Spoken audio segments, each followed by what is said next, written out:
আবারও ইরানে হামলা চালিয়ে যাওয়ার নৃশংস ঘোষণা দিয়ে বেনিয়ামিন নেতানিয়াহু স্পষ্ট করেছেন যে কোনো চাপের মুখে ইসরায়েল তার সামরিক লক্ষ্য থেকে পিছিয়ে আসবে না।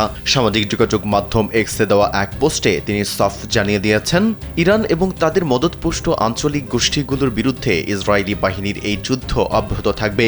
একই বার্তায় তিনি তুরস্কের প্রেসিডেন্ট রিসেপ তাইপ এরদোয়ানের কঠোর সমালোচনা করেন। নেতানিয়াহু অভিযোগ তোলেন যে এরদোগান ইরানের সাথে অনৈতিক আপোষ করছেন এবং কুর্দি নাগরিকদের উপর গণহত্যা চালানোর জন্য তিনি সরাসরি দায়ী। স্যান্ডেলিনা সো, রূপচর্চায় আভিজাত্য।